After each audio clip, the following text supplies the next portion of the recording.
నమస్కారం. వెల్ల న్యూస్కి స్వాగతం. ముందుగా ముఖ్యాంశాలు. రైతు విజ్ఞాన యాత్రను ప్రారంభించిన చీఫ్ విప్ జీవి. ఘనంగా సెమీ క్రిస్మస్ వేడుకలు. రాష్ట్రంలో రైతుల ఆర్థిక ప్రగతి లక్ష్యంగా సీఎం చంద్రబాబు నాయుడు నాయకత్వంలో కూటమి ప్రభుత్వం పనిచేస్తుందని ప్రభుత్వ చీఫ్ విప్ సీనియర్ శాసనసభ్యులు జీవి ఆంజనేయులు అన్నారు. జాతీయ రైతు దినోత్సవం సందర్భంగా రైతు నాయకులు మాజీ ప్రధాని చరణ్ సింగ్ జయంతి శుభాకాంక్షలు తెలిపారు. అనంతరం చీఫ్ విప్ కార్యాలయం వద్ద రైతు విజ్ఞాన యాత్రను ప్రారంభించారు. అనంతరం చీఫ్ విప్ జీవి ఆంజనేయులు మాట్లాడుతూ రైతు ఆర్థిక ప్రగతి సాధించినప్పుడే దేశ ప్రగతి సాధ్యమని తెలిపారు. అందుకు సీఎం చంద్రబాబు నాయుడు ఉద్యానవనం పంటలను ప్రోత్సహిస్తూ అనేక రాయితీలను కల్పిస్తున్నారని తెలిపారు. లాభసాటిగా లేని సాధారణ పంట సాగు కాకుండా తక్కువ ఖర్చుతో అధిక లాభాలను ఆర్జించే ఉద్యానవన పంటలపై రైతులు మెలకువలు నేర్చుకోవాలన్నారు. పండ్ల తోటలు, కూరగాయలు, ఆయిల్ ఫామ్ పంటలకు ప్రభుత్వం అనేక సబ్సిడీలు ఇస్తుందని తెలిపారు. గోదావరి ప్రాంతాల్లో ఉద్యాన పంట సాగును సందర్శించి సాగు పద్ధతులపై అవగతం చేసుకునేందుకు విజ్ఞాన యాత్రలు పెట్టడం జరిగిందన్నారు. రైతు సోదరులందరికీ ఈరోజు జాతీయ రైతు దినోత్సవ శుభాకాంక్షలు తెలియజేస్తున్నా. మరి రైతు నాయకులు మాజీ ప్రధాని చరణ్ సింగ్ గారి జయంతి కావడం ఒక విశేషం. అందరికీ చరణ్ సింగ్ గారి జయంతి శుభాకాంక్షలు కూడా ప్రజలందరికీ కూడా తెలియజేస్తున్నాను. ముఖ్యంగా ఈరోజు జాతీయ రైతు దినోత్సవం సందర్భంగా ఈరోజు ఆంధ్రప్రదేశ్ ప్రభుత్వం ముఖ్యమంత్రి చంద్రబాబు గారు తీసుకున్నటువంటి ఒక మహాయజ్ఞం, ఆంధ్రప్రదేశ్ ని హార్టికల్చర్ హబ్ గా తీర్చిదిద్దాలి. రెగ్యులర్ గా పండించే సాధారణ పంటల వలన ఆదాయం తక్కువ ఉంది రైతులకి. హార్టికల్చర్ పంటల ద్వారా, కూరగాయ పంటల ద్వారా, ఈ పండ్ల తోటల పెంపకం ద్వారా రైతులు లక్షలాది రూపాయలు సంపాదిస్తా ఉన్నారు. దానికోసం ఈరోజు రైతుల తలసరి ఆదాయం పెరిగితే రాష్ట్ర తలసరి ఆదాయం పెరుగుతుంది. దీని వలన జాతీయ తలసరి ఆదాయం పెరుగుతుంది. మన దేశ ఆర్థిక ప్రగతికి మూలం రైతు ఆర్థిక ప్రగతి. అందుకోసం ఈరోజు ముఖ్యమంత్రి చంద్రబాబు నాయుడు గారు రైతుల్ని ఒక ఆర్థిక ప్రగతి వైపు తీసుకెళ్లడం కోసం ఈరోజు హార్టికల్చర్ పంటల మీద సబ్సిడీ ఇస్తున్నారు. హార్టికల్చర్ పంటలు పండిన రైతులు మరి ఈరోజు రాయలసీమ రైతులు చూసాం. ఒకప్పుడు రాయలసీమ అంటే రక్తపాతం, కక్షలు, కార్పణ్యాలకి నిలయమైనటువంటి రాయలసీమ ఈ రోజు రాయలసీమను సస్యశ్యామలం చేసిన మహానుభావుడు ముఖ్యమంత్రి చంద్రబాబు నాయుడు గారు. రక్తం పారిన కాడే ఈ రోజు ఉద్యానవన పంటలతో, పండ్ల తోటలతోటి ఈ రోజు రైతులందరూ సిరి సంపదలతో ముందుకు పోతున్నారు. ఈ రోజు ఫ్రాక్షన్ తగ్గిపోయింది, గొడవలు తగ్గిపోయినాయి. ఈ రోజు బ్రహ్మాండంగా రైతులందరూ ఆర్థిక ప్రగతిలో ముందుకెళ్తున్నారు, పిల్లల్ని చక్కగా చదివించుకుంటున్నారు. ఇది ఎన్డీఏ ప్రభుత్వం సాధించినటువంటి విజయం. అందుకే దాన్ని ఆదర్శంగా తీసుకొని ముఖ్యమంత్రిగా చంద్రబాబు గారు అదే విధంగా ఈ రోజు రాష్ట్ర వ్యాప్తంగా ప్రోత్సాహనిస్తున్నారు. ముఖ్యమంత్రి గారు రాష్ట్ర వ్యాప్తంగా ఎవరైతే రైతులు ముందుకు వచ్చారో వారికి హార్టికల్చర్ పంటలు వేసుకోవడానికి, మొక్కలు కొనుక్కోవడానికి, ఎరువుల కోసం ఎకరానికి ₹1,00,000 మరి ఆర్థిక సహకారం అందిస్తున్నారు. అంతేకాదు కూరగాయల తోటలు వేసిన వాళ్ళకి, పందిళ్లు వేసుకున్నటువంటి వాళ్ళకి ₹1,00,000 ప్రభుత్వం ద్వారా సబ్సిడీ అందజేస్తా ఉంది. ఈ అవకాశాన్ని రైతు సోదరులందరూ కూడా ఉపయోగించుకొని ఆర్థిక ప్రగతికి బాటలు వేయాలని చెప్పేసి చంద్రబాబు గారి లక్ష్యం ఆంధ్రప్రదేశ్ రైతాంగాన్ని ఆర్థిక ప్రగతిలో నంబర్ 1 గా ఉంచడం అనేది ఒక లక్ష్యంగా ఈరోజు ముందుకెళ్తున్నాం. అందుకోసం ఈరోజు జాతీయ రైతు దినోత్సవం సందర్భంగా ఆంధ్రప్రదేశ్ రైతుల్ని దేశంలోనే ఆర్థిక ప్రగతిలో నంబర్ 1 గా ఉంచాలనే చంద్రబాబు గారి లక్ష్యాన్ని సాధించడానికి మేము ముందుకు నడుస్తున్నాం. పల్నాడు జిల్లాని ఒక హార్టికల్చర్ హబ్ గా తీర్చిదిద్దాలని మేము ఎమ్మెల్యేలందరం, ఎంపీ గారు, ఎమ్మెల్యేలందరం కూడా ఒక కంకణం కట్టుకున్నాం. పల్నాడు జిల్లాని ఒక హార్టికల్చర్ హబ్ గా తీర్చిదిద్దాలని. అంతేకాదు గత ప్రభుత్వం 5 ఏళ్ల పాలనలో కక్షలు, కార్పణ్యాలు, దౌర్జన్యాలు, హత్యలు 5 ఏళ్ల వైసీపీ పాలనలో చాలా బాధాకరం. హార్టికల్చర్ పంటలను ప్రోత్సహించలేదు, హార్టికల్చర్ పంటలకి సబ్సిడీలు తీసేశారు. అట్లాగే డ్రిప్ ఇరిగేషన్కి మరి ఆ రోజు ప్రభుత్వం తీసిపడేశారు వైసీపీ పాలనలో. ఎందుకు తీశారండి? రైతులకు ఎందుకు అన్యాయం చేశారు? గత 5 ఏళ్ల పాలనలో డ్రిప్ ఇరిగేషన్ ఆపేశారు, మైక్రోన్యూట్రియంట్లు ఇవ్వలేదు, ఉచితంగా ఇచ్చే మైక్రోన్యూట్రియంట్లు ఆపేశారు, సబ్సిడీలు రైతులకి హార్టికల్చర్ పంటల ప్రోత్సాహం ఆపేశారు. 5 ఏళ్ల పాలనలో రైతులు నట్టేట ముంచింది వైసీపీ పాలన. అంతేకాదు మరి కక్షలు, కార్పణ్యాలు, హత్యలు ఇవా ఈరోజు ప్రజలు కోరుకుంటుంది. అందుకే ఈరోజు మరి గతంలో పాలన చూసి ఈ రాక్షస పాలన మాకొద్దు, ఈ హత్య రాజకీయాలు మాకొద్దు, ఈ దాడులు, దౌర్జన్యాలు వద్దు, మాకు ప్రగతి కావాలని ఈరోజు ఎన్డీఏ ప్రభుత్వాన్ని, చంద్రబాబు గారి ప్రభుత్వాన్ని 94% ఎమ్మెల్యేలను గెలిపించి పట్టం కట్టారు. ఆ బాధ్యత మా మీద ఎంతో బాధ్యత ఉంది. అందుకోసమే పల్నాడు జిల్లాని ఆర్థిక ప్రగతిలో ముందుకుంచాలి రైతాంగాన్ని, పల్నాడు జిల్లాని ఒక హార్టికల్చర్ హబ్ గా తీర్చిదిద్దే లక్ష్యంతో ఎమ్మెల్యేలందరం కూడా కంకణం కట్టుకొని ముందుకు నడుస్తున్నాం. చంద్రబాబు గారి ఆశయాలను సాధించడంలో పల్నాడు జిల్లాని ముందుంచాలనేదే మా లక్ష్యం. దానిలో భాగంగా వినుకొండ నియోజకవర్గంలో హార్టికల్చర్ తోటల్ని, పండ్ల కూరగాయల తోటల్ని 50,000 ఎకరాలు వేయాలి అనే లక్ష్యంతో మేము ముందుకెళ్తున్నాం. దానికోసం అనువైనటువంటి ప్రాంతం ఉన్నటువంటి రైతులను గుర్తించి ఈరోజు విజ్ఞాన యాత్రలు ఏర్పాటు చేస్తున్నాం. ఉద్యాన ఉద్యానవన పంటల్ని పర్యటించి ఈ రోజు రైతులకు విజ్ఞాన యాత్ర ఏర్పాటు చేశాం. ఈ విజ్ఞాన యాత్ర ద్వారా అక్కడ ఉన్న పండ్ల తోటలు చూస్తారు, కూరగాయల తోటలు చూస్తారు. అక్కడ ఉన్నటువంటి రైతుల యొక్క ఆదాయాన్ని తెలుసుకొని ఇక్కడ మా ప్రాంత రైతులందరూ కూడా విజ్ఞానవంతులయ్యి ఒక ఆశయంతో ముందుకెళ్లాలనే లక్ష్యంతో, ఇక్కడ హార్టికల్చర్ పంటలు వేయించాలనే లక్ష్యంతో రైతుల్ని విజ్ఞాన యాత్ర ఏర్పాటు చేశాం. ఖచ్చితంగా దీని ద్వారా విజయాలు సాధిస్తాం. 50,000 ఎకరాలని హార్టికల్చరు, కూరగాయల తోటలు ఇక్కడ పండించి ఈరోజు రాష్ట్రంలోనే మళ్ళీ రాయలసీమ ఏ విధంగా హార్టికల్చర్ హబ్గా తయారైందో మన పల్నాడు జిల్లాని, వినుకొండ నియోజకవర్గాన్ని ఒక హార్టికల్చర్ హబ్గా తీర్చిదిద్దుతాం. రైతుల తలసరి ఆదాయంలో రాష్ట్రంలో నంబర్ 1గా ముందుకు తీసుకెళ్తామని ఈ సందర్భంగా తెలియజేస్తూ కార్యక్రమంలో పాల్గొన్నటువంటి పాత్రికేయ మిత్రులకు, రైతు సోదరులకు, రైతు నాయకులకు, జాతీయ గణిత దినోత్సవాన్ని పురస్కరించుకొని భారత గణితానికి ప్రపంచ స్థాయిలో గుర్తింపు తీసుకొచ్చిన మహానుభావుడు శ్రీనివాస రామానుజన్ జన్మదినం సందర్భంగా విశ్వసాయి జూనియర్ కళాశాలలో సభను ఏర్పాటు చేయడం జరిగిందని కళాశాల correspondent doctor Edavalli Srinivasa Sharma, principal Edavalli Srivalli పావనీలు తెలియజేశారు. ముందుగా కళాశాల మ్యాథమెటిక్స్ విభాగ అధ్యాపక బృందాన్ని సన్మానించడం జరిగింది. గణితం అంటే భయపడే విషయం కాదని, గణితం అంటే ఆలోచించే శక్తి, గణితం అంటే సమస్యను ఎదుర్కొనే ధైర్యం. మన రోజువారీ జీవితంలో గణితం లేకుండా ఒక అడుగు ముందుకు వేయలేమన్నారు.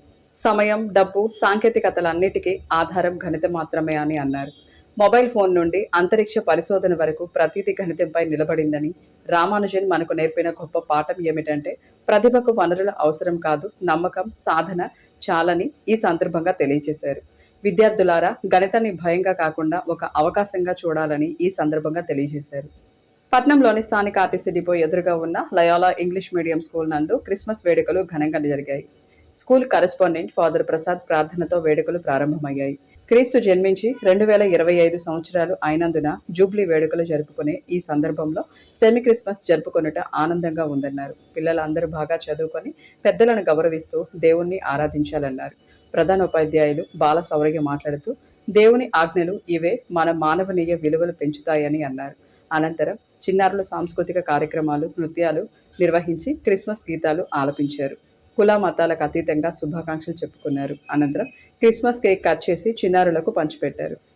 మామూలుగా దేవుడు అనేవాడు ఏం చేయాలో కిరీటం పెట్టుకొని, లేకపోతే ఇంకేమైనా పెద్దలు కటార్లు పెట్టుకొని దిగాలి. కానీ ఆయన ఏ విధంగా వచ్చారు? చిన్న పచ్చి బాడులోనే వచ్చాడు. అంటే అర్థం ఏంటి? ఆయన తను తగ్గించుకున్నాడు. దేవుడు అయినప్పటికీ ఆయన తను తగ్గించుకున్నాడు. కనుక మనందరము క్రిస్మస్ పండుగని జరుపుకుంటున్నాం. సెమీ క్రిస్మస్ అంటే ఏంటి? క్రిస్మస్కి ముందే జరుపుకునే పండుగ. మీరందరూ చాలా ఆనందంగా ఉన్నారు. ఎందువల్ల ఇవన్నీ చూసా, బలూన్లు చూసా, దేనివల్ల మీకు ఆనందంగా ఉన్నాయి? దేనివల్ల ఆనందంగా ఉందిగా? మీ అందరికీ హ్యాపీగా ఉన్నారా? ఎందుకు? ఇంట్లో కొత్త బట్టలు ఉన్నాయా? దేనికి? చాలా క్యాప్ పెట్టుకున్నాను ఈ అమ్మాయి. క్రిస్మస్ తాత క్యాప్. క్రిస్మస్ తాత 10th క్లాస్ ఉన్నదా? 10th క్లాస్ ఉన్నదా? ఎందుకు మీ అందరూ ఆనందంగా ఉన్నారు? దేవుడు చిన్న బిడ్డ వలె పుట్టాడు కనుక మనందరూ హ్యాపీగా ఉండాలి. దేవుడు అనేవాడు పెద్ద మహారాజులా వస్తే మనందరం వెళ్ళగలమా అక్కడికి? మహారాజులా పుడితే వెళ్ళగలమా? ఆయన దగ్గరికి వెళ్ళలేము. కానీ ఆయన, అందుకే మన అందరము ఆయన దగ్గరికి వెళ్ళడానికి ఆయన ఏ విధంగా పుట్టాడు? చిన్న పశు బాబు వలె పుట్టాడు. ఎక్కడ పుట్టాడు? పశువుల చాల్లో పుట్టాడు. ఆ చుట్టూ ఎవరున్నారంట? వినండి అబ్బాయి, వినండి, చెప్పింది వినండి. ఎవరున్నారు చుట్టూ? గొర్రెల కాపర్లు ఉన్నారు. ఎవరున్నారు? గొర్రెల కాపర్లు ఉన్నారు. వారి మధ్య ప్రభువారు జన్మించారు. ప్రభువే అంత పెద్ద దేవుడే మన మధ్యకి వచ్చినందువల్ల మనందరము సంతోషంగా ఉండాలి. అందుకే మనందరం హ్యాపీగా ఉన్నాం. అంతే.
క్రిస్టియన్ అడ్వకేట్స్ ఫోరం ఆధ్వర్యంలో సెమీ క్రిస్మస్ వేడుకలు బార్ అసోసియేషన్ భవనంలో ఘనంగా జరిగాయి.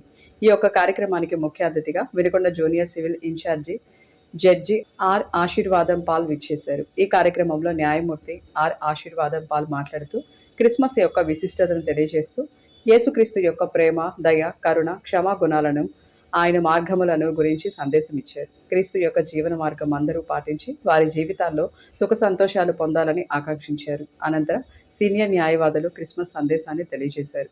సభ అధ్యక్షులు పీజే లూకా మాట్లాడుతూ నిన్ను వలె నీ పొరుగు వారిని ప్రేమించవలెనని ఈ సందర్భంగా తెలియజేసి అనంతరం క్రిస్మస్ కేక్ను న్యాయమూర్తి చేతుల మీదుగా కట్ చేయించి శుభాకాంక్షలు తెలియజేశారు. ఇంతటితో వెళ్ళాను సమాప్తం. తిరిగి రేపటి వెళ్ళాన్స్లో కలుసుకుందాం. నమస్కారం.